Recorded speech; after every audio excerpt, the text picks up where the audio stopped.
if we see, IAEA has certain templates with regard to going into for safeguards.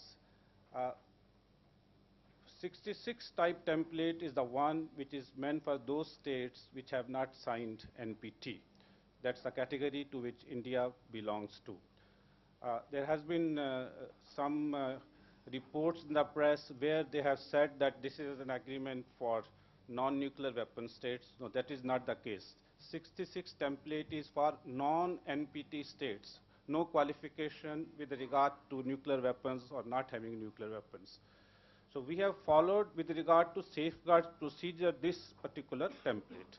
But all the agreements as per this template which have been executed so far, what they do is they write certain clauses and make reference to 66 and are applicable only to a particular facility.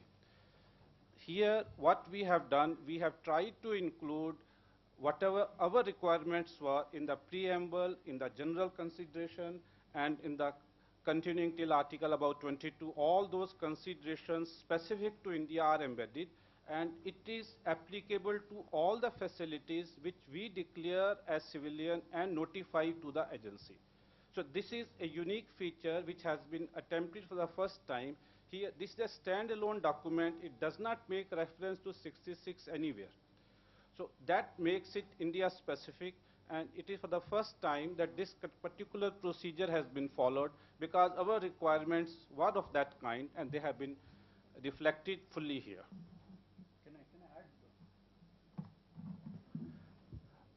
Well, I think the point to recognize really is, as Dr. Grover said, number one, this is an umbrella agreement applicable to the civilian nuclear facilities that India declares to be civilian.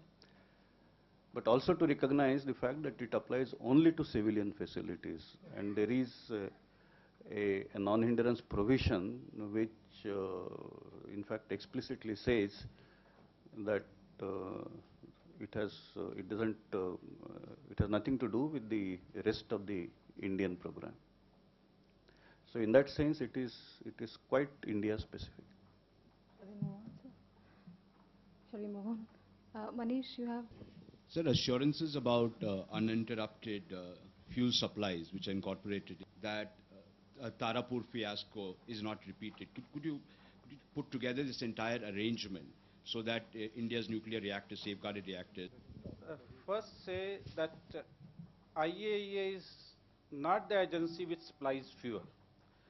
IAEA is the agency. Through this particular safeguards agreement, one has to create those conditions which help us to proceed further for importing fuel and using it in our reactors. Fuel supply assurances have to be embedded in the, when we go in for say imported reactors at that stage. Suppose the way we have gone in for, say, Russia, we are setting up 2 reactors in technical collaboration with Russia at Kudankulam. In that particular agreement, fuel supplies for the lifetime operation of the reactors are embedded. What we have done in this agreement, we have made provision that we can import, have that kind of strategic fuel reserve and use it when we want for the lifetime operation of the reactors. IAEA cannot give us fuel. It sort of creates a bank, and we have to fill that account as and when we want to fill it by getting fuel from other sources. If you particularly see here, I'll give a specific reference to, this is again an India specific feature here. You go to 11F, where we have any facility and says for storing nuclear material. So safeguards have to be applied to that particular fuel which we import, and that provision we have built in here. And the conditions which help us to, in the preambular paragraph, we have listed all the conditions. So we have created total framework, and now we'll have to go in for agreements with fuel suppliers which will help us in the lifetime operation of the fuel. Yes, please. See, any supply agreement has to be between supplier and us. So we'll have to build in, as we have been doing always, the strong commitments on part of supplier uh, to continue, whether it is fuel or spares or whatever.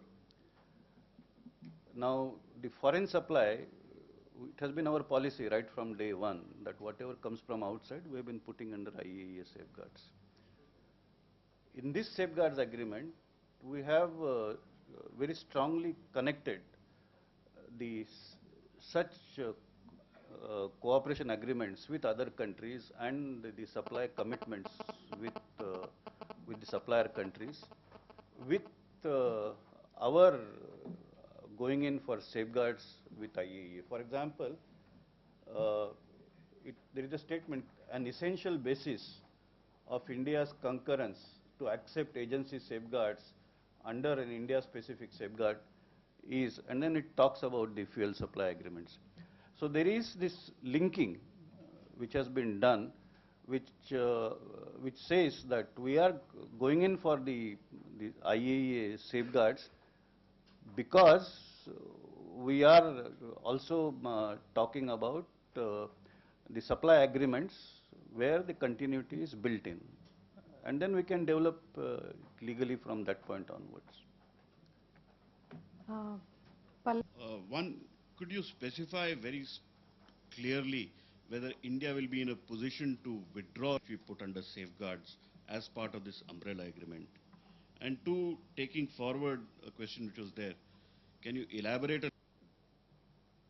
Let us hope that the whole process will move in a way that whatever commitments we enter with other countries enter with us, they will be honored, and there will not be any requirement where there is a fuel supply disruption and we have to go in for withdrawal of reactors from safeguards. But supposing that kind of situation arises, as we have provided for, we have made a mention right in the preambular paragraph about as to why we are going in for this safeguards agreement. Then we have also indicated right in the main text, Article 4, where we say the application of safeguards under this agreement is intended to facilitate implementation of relevant bilateral and multilateral arrangements, and these arrangements will be fuel supply arrangements. And then we say under 13 that we will go in for determination by India that all conditions conducive to accomplishment of the objectives of this agreement are in place. So this is it is explicitly stated as to how we will proceed further with the implementation of this agreement. The fuel supply, we have to determine, yes, those assurances are in place.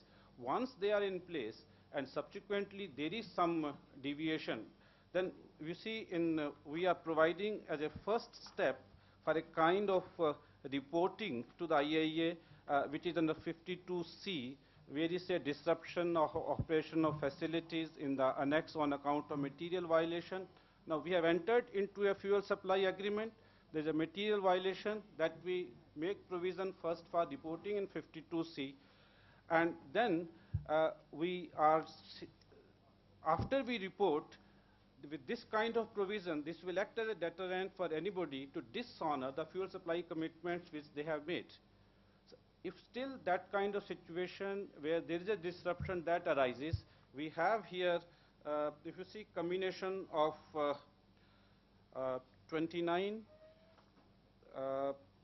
then 30F, 10, 4, and what is stated in the preamble.